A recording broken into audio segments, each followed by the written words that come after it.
start this time to English New Edition for tonight headlines. We have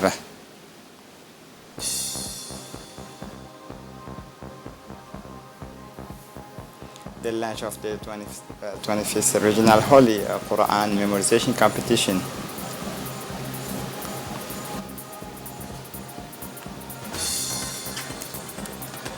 Egypt, Jordan and France reject military operations at Rafah.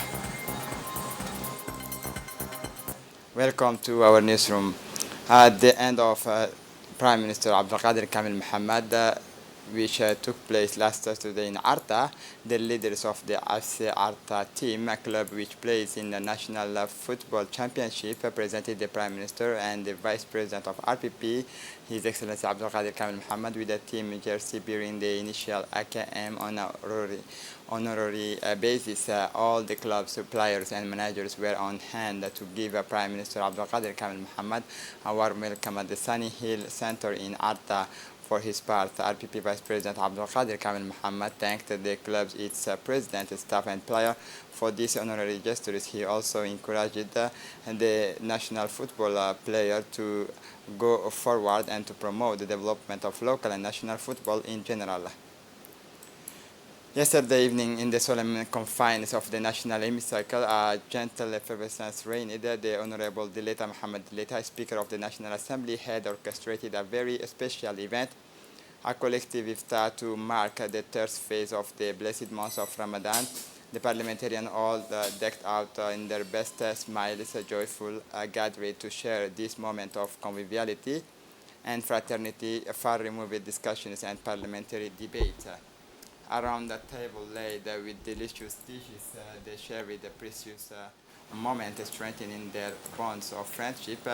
The atmosphere was one of the camaraderie and joy as the parliamentarians gathered for a moment of relaxation and sharing away from their official duties. It was a rare occasion when these politicians accustomed to lively debates, serious discussions, and could simply enjoy each other's company. And as the last rays of sunlight disappeared over the horizon, Ramadan Mubarak greetings were extended to the President of the Republic and Head of State, Ismail Omar Guelleh, the First Lady, member of the government, the people of Djibouti, and the entire Muslim community worldwide. In a brief speech, the Member of Parliament, Suleiman Tahir Bile, welcomed the participants on this collective iftars on behalf of the President of the National Assembly, His Excellency Dileita Mohammed Dileita, underlining that this occasion brings together parliamentarian and administrative staff as well as technicians working within the Parliament.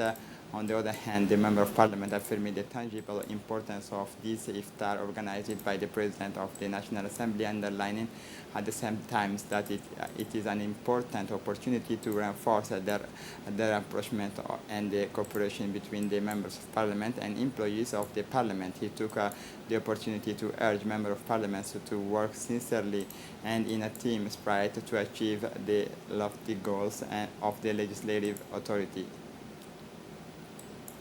The renewal of the conventions for the Chinese medical teams in Djibouti today at the Minister of Foreign Affairs and International Cooperation, His Excellency Mahmoud Ali Yusuf, Minister of Foreign Affairs and International Cooperation, co-presided with His Excellency Hu Bin, Chinese Ambassador to Djibouti, the signing ceremony marking the renewal of the conventions for the Chinese medical team in Djibouti. The signing ceremony took place in the presence of Dr. Ahmed Roble, Minister of Health. In his speech, Mahmoud Ali Yusuf highlighted the crucial role played by the Chinese medical team, particularly at the Hospital General Peltier, since its deployment in 1981.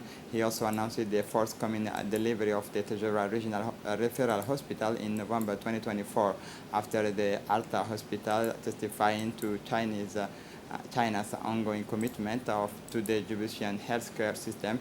He expressed his deep gratitude to China for its constant support to Djibouti in various sectors, including health. For his part, Hu Bin welcomed the signing of the medical cooperation agreement, underlining the importance of health in Sino-Djiboutian relations and the commitment to continue this fruitful cooperation. The signing strengthens bilateral ties between China and Djibouti, helping to improve health care for Djiboutian citizens. Djibouti marked a decisive turning point in its educational journey with the launch of the PASEC 2024 Evaluation Training Workshop for Administrator under the leadership of the Minister of National Education and Vocational Training, Mustafa Mohamed Mahmoud. This event is of the utmost importance for the countries which is taking part in the major evaluations for the second time in its history, gathered at the Center for the Trainings of Teachers and Fundamental Schools, senior MEFOF officials, representative of the two PASEC technical advisor, the national team, and the 65 training participants were welcomed. The latter will be carefully selected to fill the administrator positions required to implement this evaluation. In her inaugural speech, Madam Aisha Farah Iltire, Director General of the Center, warmly welcomed the participant, marking the start of this major event. Madam Ayan Osman Abrar, representative of MENFOP and CONFEMEN in Djibouti, then outlined the issues at stake and the reasons for Djibouti's participation in this international evaluation. The Minister of National Education and Vocational Training, Mustafa Mohamed Mahmoud, for his part praised the national team led by Mohamed Bile Barre, PASEC's national manager, for its commitment and rigors recognized by a specialized international firm.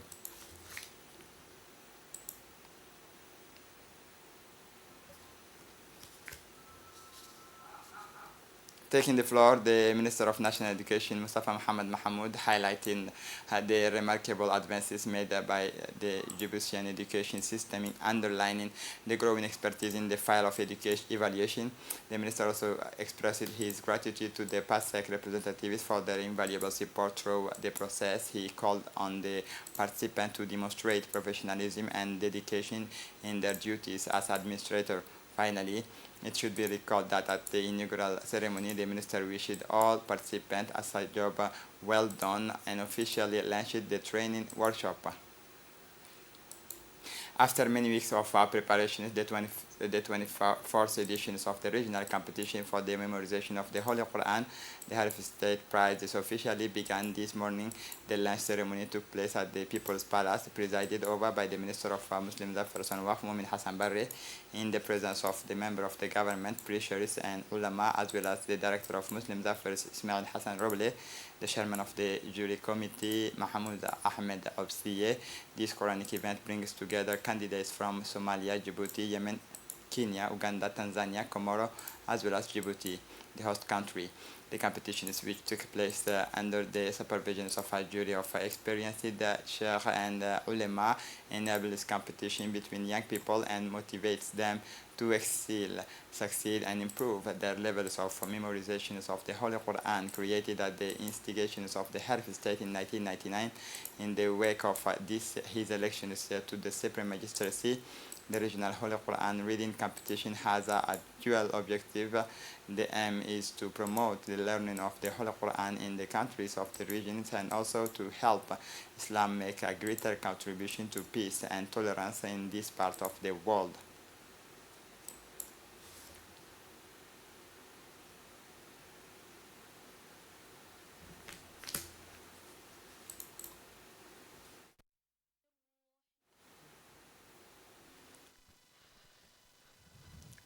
إن هذا القرآن يهدي للتي هي أقوم ويبشر المؤمنين الذين يعملون الصالحات أن لهم أجرا كبيرا.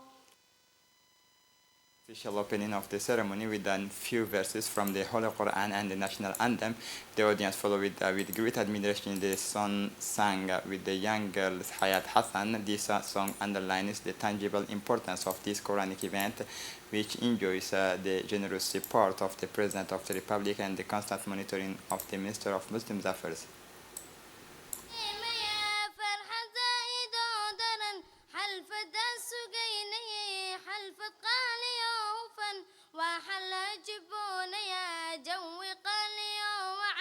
قلد به أمبا من تبعد أسوغن ما إلس بما افتن بميسان قلبي جيش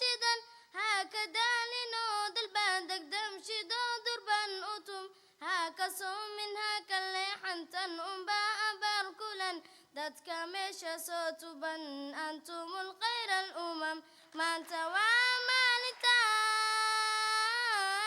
uu tusoobay in badan qalbiga ila ooyayo aan ku taama in badan uu bixi dalkayga hoyo iga qaasa weedhasan idinka u soo jihaada uu dadaalay maalintan hanka waa waxaad weynoo loogu soo dhisaa qaran raajadii dalkayga hoyo iga qaada mugdigan cilmigu ilaahna siiyo iyo jahli maasiman hanka waa waxaad weynoo loogu soo dhisaa qaran meel salaanu hiigsanayna ballanteenu waa calan. The director of Muslim Zafars, Ismail Hassan Roble, delivered a speech at the ceremony in which he reviewed the efforts made by the Ministry of Muslim Zafars and WAF to make a success of this 24th edition of the regional contest for the memorization of the Holy Quran. He expressed his thanks and gratitude to the President of the Republic for having launched this competition 25 years ago with the aim of encouraging young people to memorize the Holy Quran. Ismail Roble Hassan also thanked the Minister of Muslim Affairs for his continued support and sponsorship of the contest, which has established Djibouti's position to become a country of brotherhood and peace and a model of tolerance and moderation. Taking his turn to speak, the Minister of Muslim Affairs, Momin Hassan Barre, said in his speech, we are proud of the wide success of the Djibouti regional competition for the recitation of the Holy Quran at the regional level and the great attention is received by the head of the state prize among the young guardian of the Book of Allah, and we hope that this course will add further values in achieving our common goals in the services of the Book of Allah. One of the aims that the ministry seeks to achieve by organizing these competitions is to encourage young people to memorize the Holy Quran and become attached to it, which is excellent work that helps to spread the ethics of the Quran and good example and to promote the values of tolerance, moderation, moderate jurisprudence and facilitation. Following a speech by the Minister of Muslim Affairs, Momin Hassan Barre, work began on the 24th session of the regional Holy Quran memorization competition, which this year brings together candidates from 8 countries led by the Republic of Djibouti as a host and organizer.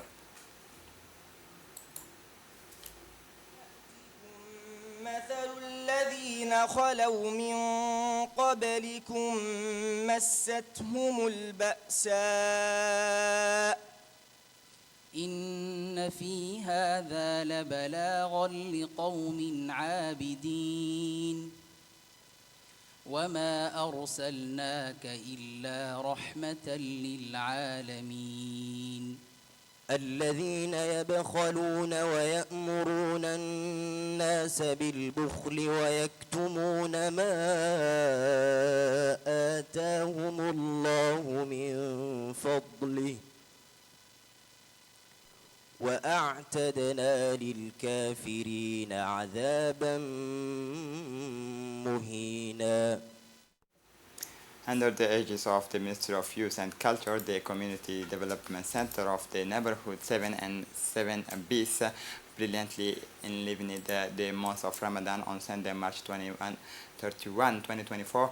A multitude of activities were offered during the event, bringing together young people from the neighborhoods and in a vibrant atmosphere of sharing and fair play.